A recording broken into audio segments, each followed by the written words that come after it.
সিডনির আশেপাশেও এরকম প্রচুর সিক্রেট প্লেসেস আছে যেগুলো দেখতে ভয়ঙ্কর রকমের সুন্দর। তো চলো আজকে আমরা এই লাপারুসটা এক্সপ্লোর করি। লাপারুস কিন্তু একটা দারুণ হিস্টোরিক্যাল ইম্পর্টেন্সও আছে। আমার পেছনে যেটা দেখা যাচ্ছে এটা কিন্তু bear island fort.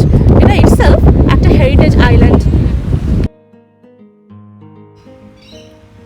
Located on the northern shores of Botany Bay, Laperouse Headland provides spectacular cliff-top views across the bay and out to the Pacific Ocean. It is also one of the most significant Aboriginal and European cultural heritage sites in Australia. আর হ্যাঁ, লাপারুজের এই Rocky ফর্মেশনগুলোই কিন্তু একটা major attraction এখানের। এই লাপারুস এরিয়াটার নামকরণ কিন্তু হয়েছিল একজন ফ্রেঞ্চ এক্সপিডিশন লিডার কাম ন্যাভিগেটরের অনারে। তিনি ফার্স্ট এই বোটানি বেতে এসেছিলেন 1788 সালে।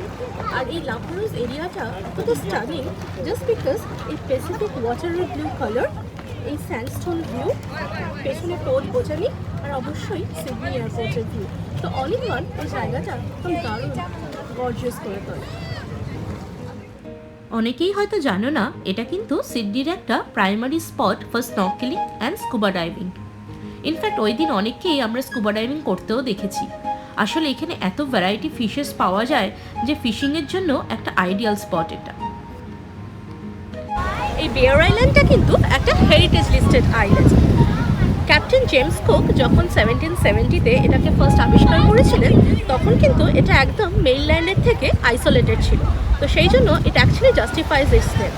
তো 1880-তে সিডনি ওয়াটার্সকে প্রোটেক্ট করার জন্য এই বেয়ার আইল্যান্ড ফোর্টটা তৈরি করা হয় to fortify the Sydney waters, এবং তারপর থেকে 1908 অবধি এই ফোর্টটা কিন্তু ওয়ার্কিং ছিল। তারপরে এটা অস্ট্রেলিয়ান ওয়ার্ল্ড ভেটারেন্সদের জন্য এটা ডেডিকেট করা হয়। আর এই জায়গাটার স্পেশালিটি হলো কিন্তু এই যে ফর্মেশনগুলো দেখছো, এই ফর্মেশনগুলো এই এত সুন্দর সুন্দর ফর্মেশন হয়ে রয়েছে। তো এটা দেখতেই এই পুরো বিচটাকে আরও বেশি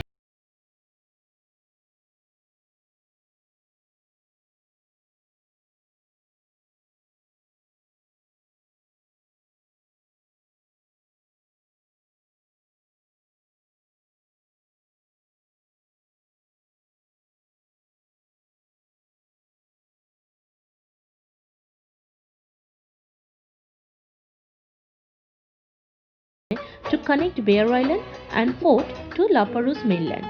আর এই ব্রিজটা কিন্তু 130 years old. এই বেয়ার আইল্যান্ড ফোর্টেও কিন্তু গাইডেড ট্যুর হয়, পার পারসন $15. এই বিচটা কিন্তু কিছুটা রিস্কিও বটে, cause there has already been 5 deaths as mentioned.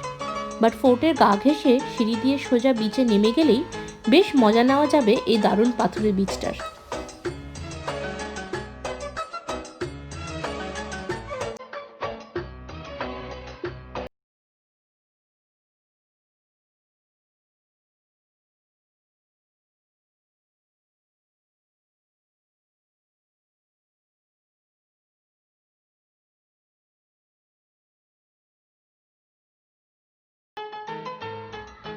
তো ব্রিজের নিচ থেকে স্যান্ডস্টোন ক্লিফ আর কেভস ভিউ দেখার জন্য সামান্য ক্লাইম্ব করে উপরে উঠলেই দেখা মিলবে চোখ ধাঁধিয়ে যাবার মতো দারুণ সব স্যান্ডস্টোন স্ট্রাকচার্স।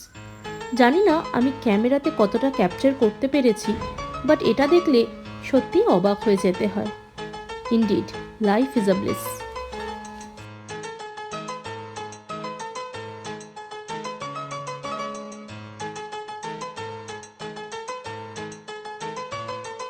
এই স্যান্ডস্টোন স্ট্রাকচারগুলো কিন্তু দারুণ লাগে দেখতে। এই পুরো জিনিসটা তৈরি হয়েছে এত বছর ধরে এই কোস্টাল উইন্ড আর সমুদ্রের ঢেউয়ে। তো এক একটা এক এক রকম শেপের। তো তোমরা দেখতে পাচ্ছ এদিকটা দেখলে না অনেকটা সেই মনে হয় অ্যাবরিজিনাল স্ক্রিপ্ট লেখার মতো। তো এই পুরো জোনটাই কিন্তু এরকম স্যান্ডস্টোন স্কাল্পচার বা এই স্যান্ডস্টোন স্ট্রাকচারগুলো দিয়ে ভরা। ইটসেলফ সি বিচটা তো তোমরা দেখলেই দারুণ দারুণ সব সার্কুলার ফর্মেশন হয়ে রয়েছে। আর আমরা এখন যেখানটা বসে আছি এটা হচ্ছে পুরো স্যান্ডস্টোন ক্লিফ। তো আমরা এখন এই পুরো জায়গাটা ঘুরে ওই পেছনে আরেকটা ভিউ পয়েন্ট মতো আছে ওই দিকটা যাবো। তো চল।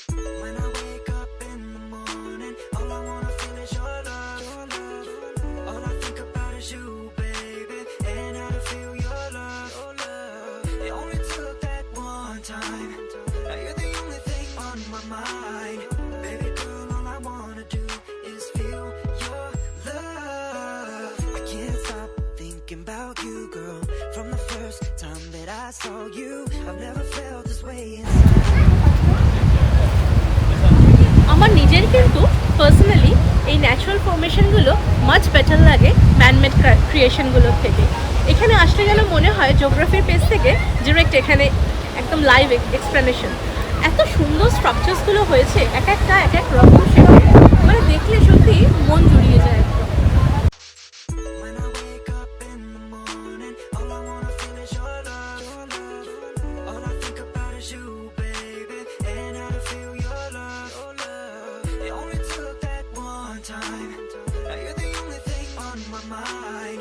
Baby girl, all I wanna do is feel your love. I can't stop thinking about you, girl. From the first time that I saw you, I've never felt this way inside. When I wake up in the morning, all I wanna feel is your love. All I think about is you, baby, and how to feel your love. It only took that one time. Now you're the only thing. সিডনির কিন্তু এটাই একটা দারুণ মজা। বাড়ি থেকে মাত্র 40-45 minute দূরে drive করে এলেই যদি এরকম দারুণ জায়গার সন্ধান পাওয়া যায় তাহলে ওয়াই নট। এখানটা দেখো পুরো এরকম সি শেল যেগুলো দেখতে পাচ্ছ একদম সমুদ্রের গা দিয়ে এরকম হয়ে যাচ্ছে। When I wake up in the morning, all I wanna feel is your love. All I think about is you, baby, and how to feel your love. It only took that one time. এবার বুঝতে পারলে কেন বলেছিলাম যে এটা আমার সবথেকে একটা ফেভারিট স্পট। অ্যাকচুয়ালি এই যে সিক্রেট কেভটা দেখতে পাচ্ছ না, এখানটা আসলে বারবার মনে হয় যে মোস্ট টুরিস্ট স্পটের থেকেও এরকম কিছু সিক্রেট স্পটগুলো কিন্তু অ্যাকচুয়ালি আ ব্লেসিং।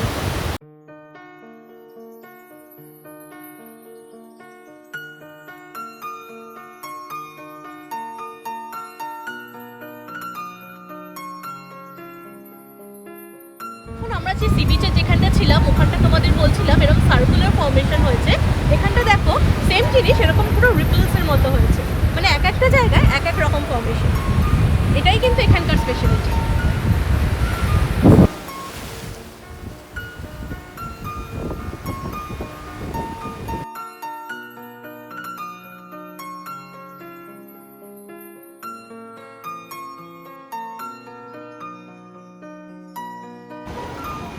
এরকম পরন্ত বিকেলে দাঁড়িয়ে এরকম ভিউ দেখতে কি দারুণ লাগে না? আগে যতবার এসেছি এখানটা দাঁড়িয়ে প্লেন দেখাটা একটা মানে অভ্যেস ছিল, বিকজ এখানেই সিডনি এয়ারপোর্ট ঠিক এই অপোজিটে। তো যত ফ্লাইট ল্যান্ড করতো সব এখানে ল্যান্ড করতো। তো এখন তো অনেক ফ্রিকোয়েন্সি কম, সারা দিনে আজকে মাত্র 2 কি 3টে দেখলাম। তো এখান থেকে দাঁড়িয়ে পুরো সিডনি এয়ারপোর্টের ভিউটা এত সুন্দর পাওয়া যায়, আর এই ভিউয়ের সাথে পুরো টোটাল কম্বিনেশনটা কিন্তু দুর্দান্ত। ইভিনিং হলেই এখানে ছিপ নিয়ে মাছ ধরার সিনটা কিন্তু বেশ কমন। আর আজ তো দেখলাম অনেকে মিলে বেশ মজা করে ফিশিং করছে। In fact one was lucky enough to get a catch as well. But how good of them কি মাছটার মুখ থেকে সুতোটা কেটে দিয়ে কিছুক্ষণ সবার জন্য ফটো তোলার সুযোগ করে দিয়ে they actually release the fish back into the water. এটা দেখে সত্যি মনটা খুব ভালো হয়ে গেছিলো।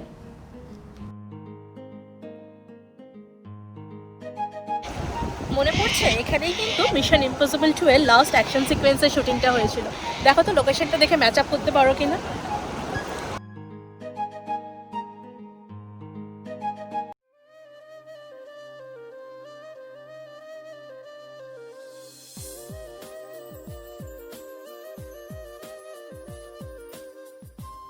যেহেতু লাপারুজ আর বেয়ার আইল্যান্ডে ফোর্ট ছিল এবং এটা অস্ট্রেলিয়ান কলোনিয়াল টাইমসের এরার, তো ফোর্ট যখন আছে তখন তো একটা ওয়াচ টাওয়ার থাকতেই হয়।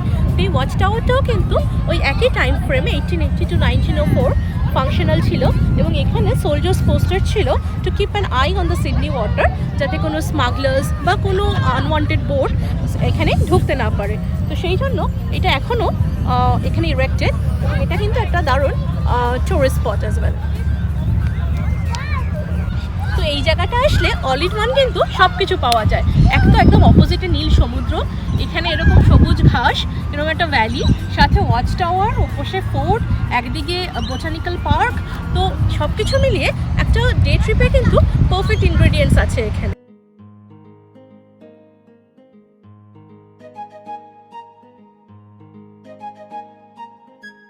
তো আমার পিছনে যেটা, এটাই কিন্তু লাপারুস মিউজিয়াম। তো দেখলেই একটা সেই পুরোনো দিনের একটা আমেজ আসছে না? একদম কিন্তু ওই যেহেতু ব্রিটিশ কলোনিয়াল টাইমের এখানে সব কনস্ট্রাকশনগুলো হয়েছিল, তো অবশ্যই তখনকার দিনের সেই ধাঁচেই বানানো। তো এই মিউজিয়ামটাই কিন্তু ফ্রি এন্ট্রি, স্যাটারডে আর সানডে সকাল 10টা থেকে বিকেল 4টে অবধি। তো আমরা তো আজকে এখানে আসতে 4টে বেজে গেছিলো, তো আমার মিউজিয়াম আর দেখাই হলো না আজকে। বাট হ্যাঁ, নেক্সট টাইম আমরা ট্রাই করবো ডেফিনেটলি এখানে আসার। আর এটা কিন্তু বানানো হয়েছিল 1882-তে EEA and CTCL কোম্পানি। তো অবশ্যই এখানে আসলে সবসময় একটা হিস্টোরিক্যাল ফ্লেভার পাওয়াই যায় এই জায়গাটায়। This Laparouse monument is an honorary structure built by the French in 1825 in what is now called the Botany Bay National Park, overlooking this Frenchman's Bay.